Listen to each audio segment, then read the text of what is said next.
अब हम थोड़ा सा विदेश से एग्जांपल्स लेते हैं, मतलब जो हमने स्टडी करी है हम थोड़ा उससे आपसे जानना चाहेंगे। जैसे कि जापान में जो स्वच्छता की जो शिक्षा है वो बचपन से दी जाती है। वहाँ के जो स्कूल्स हैं उसमें भी जो सफाई है, जो क्लासेस हैं उसकी सफाई उनसे करवाते हैं।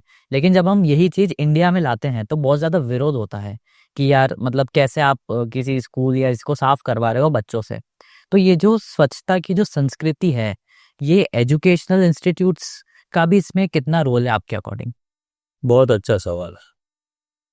लगता है आपने पूरी तैयारी की है। जी, जी, बिल्कुल, मतलब ऐसा। देखिए, ये सवाल ऐसा है कि इसका जवाब मेरे अलावा किसी के पास नहीं मिलेगा। बिल्कुल, बिल्कुल सर, आप तो रोल मॉडल हैं मतलब एक। मेरे शहर के अंदर जब मैंने स्वच्छ भारत मिशन का काम प्रारंभ किया, वहां पर 73 विद्यालय हैं और 22,373 बच्चे पढ़ते हैं। सर ये फिगर आप कहाँ से एग्जैक्ट फिगर है, एक भी ऊपर नीचे नहीं हो अरे सकता, वाह! क्योंकि सारे मैंने तो इस काम को बहुत धरातल से किया है। आपकी भी सर रिसर्च बहुत अच्छी है। हाँ, मैंने जब इन बच्चों की स्कूलों में जाकर पहले बच्चों की समस्याओं को देखा, मैंने कि बच्चों को क्या समस्या है। देखिए, किसी भी अभियान को जन आंदोलन बनाने से पहले, और ये अभियान ऐसा है, देश का यशस्वी प्रधानमंत्री कहते हैं कि इसे जन आंदोलन बनाने की आवश्यकता है।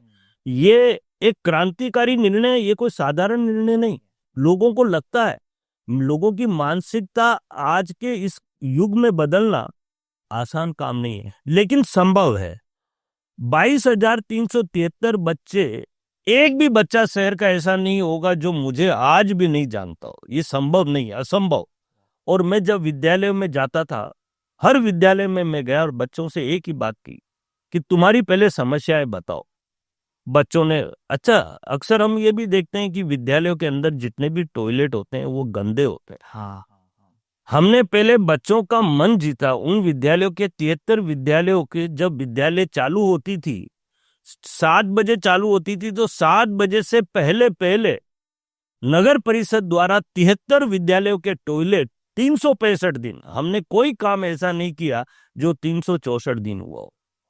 उसका बकायदा रजिस्टर मेंटेन होता था, प्रिंसिपल से या टीचर से वेरीफाई होता था कि हमारा टॉयलेट धो दिया गया।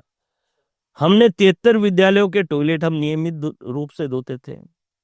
बच्चों के लिए बच्चों ने कहा हमारे एरिया में पार्क नहीं है, हमने ऐसे आलीशान सुंदर बगीचे बनाए जिसकी नकल पूरे देश ने कही, ये करी, ये भी कहूं तब भी कोई अतिशयोक्ति नहीं। मेरे बगीचे आज भी चमक रहे हैं, दमक रहे हैं। वहां पर जाने के बाद केवल आंखों को ही नहीं, पाँवों को भी एक अच्छा आनंद महसूस होता है कि किस बगीचे में है। वाह! हरियाली, झूले, बच्चों के लिए अनेकों प्रकार के झूले और फाउंटेन, अनेकों प्रकार की सुविधाएं वहां पर, शौचालय, मूत्रालय, आरओ प्लांट, ये हमने पार्कों में लगाए।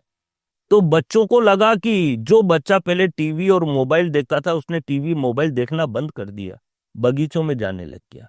बच्चों की विद्यालय में अगर किसी भी प्रकार की कोई तकलीफ होती थी, हम तुरंत उसको रेक्टिफाई, मतलब उसको तुरंत उसका समाधान करते थे। ये काम करके जब हमने बच्चों के मन जीत लिए, फिर हमने बच्चों से कहा कि तुम स्वच्छ भारत मिशन के राजदूत हो हमारे। हमें उन्हें ब्रांड एम्बेसडर बना दिया स्वच्छ भारत मिशन का। और देखते ही देखते बच्चों ने अपने माता पिता, भाई बहन, अड़ोस पड़ोस सब में जाकर स्वच्छता का संदेश दिया। और देश के यशस्वी प्रधानमंत्री के सपनों को अगर किसी ने साकार किया, तो वो हमारे 22,373 बच्चों ने पूरे देश के सामने एक उदाहरण बना दिया। वो आज भी कहीं जाते हैं, मजाक है, उनके सामने कोई कचरा खुले में डाल दे, उसको टोकेंगे, रोकेंगे। अगर वो फिर भी नहीं रुका, तो वो स्वयं उस कचरे को उठाकर एक निश्चित स्थान पर डालेंगे। ये भाव हमने बच्चों में पैदा कर दिए। जहां तक जापान का सवाल है, ये बहुत अच्छा सवाल है, लोगों को जानकारी नहीं है। लोग समझते हैं कि स्वच्छता केवल स्वस्थ रहने के लिए आवश्यक है। मैं यहाँ पर थोड़ा सा और आगे ले जाना चाहता हूँ। आज भी जापान के अंदर बहुत सारे गांव ऐसे हैं जहां 150 साल तक लोग व्यापार करते हैं। हाँ। और जापान के अंदर एज ऑफ लाइफ 88 वर्ष है। देखिए, स्वच्छता केवल यही नहीं कि हमने गंदगी हटा दी, ये पर्यावरण से भी जुड़ा हुआ है, ये जल से भी जुड़ा हुआ है। झीलें, जैसे हमारे यहाँ झीलें, ये स्वच्छ होनी चाहिए। इसमें सीवरेज या गंदा पानी जा रहा है, बिल्कुल ये किसी भी सूरत में नहीं होना चाहिए। जापान के अंदर रहने वाले लोग जब 88 वर्ष तक जी सकते हैं, तो मेरा हिंदुस्तान का जो व्यक्ति है वो 66.2 वर्ष एवरेज 22 साल पहले जा रहा है, फिर भी उसको चिंता नहीं है। इस पर विचार करने की आवश्यकता है। देश के यशस्वी प्रधानमंत्री बार बार संदेश दे रहे हैं। हमने कुछ दिन पहले देखा कि जब राम मंदिर का उद्घाटन होने वाला था, खुद स्वयं प्रधानमंत्री, गृह मंत्री, मुख्यमंत्री, सारे देश के जितने भी बड़े बड़े नेता थे, झाड़ू और पोछा लेकर मंदिरों में चले गए। देखते ही देखते हमारे जो धार्मिक स्थान हैं, जिन पर हमारा आस्था और विश्वास है, सारे बिल्कुल साफ हो गए।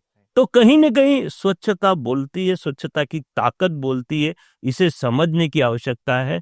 और मेरा जैसा साधारण व्यक्ति, मैंने कभी सपनों में नहीं सोचा था कि देश के यशस्वी प्रधानमंत्री, देश के यशस्वी गृह मंत्री, मुख्यमंत्री तो अनेकों सरकारों की, और मैंने भारत सरकार ने मुझे as a chief guest Goa के अंदर 50 देशों की मीटिंग लेने के लिए भेजा। ये मेरे लिए कम उपलब्धि है। मैं स्वच्छता का दूत हूं और मेरे काम में विजन है। विजन के साथ साथ मेरे पास तौर तरीके हैं। और मैं जब से सभापति पद से हटा 2020 से, तब से लेकर आज तक मेरा ये अभियान निरंतर गांवों में, शहरों में चल रहा है। और मुझे पूरा विश्वास है कि हिंदुस्तान एक न एक दिन स्वच्छ बनेगा और हिंदुस्तान में रहने वाला हर एक व्यक्ति स्वस्थ रहेगा और 88 वर्ष तक वो भी एवरेज लाइफ निकालेगा।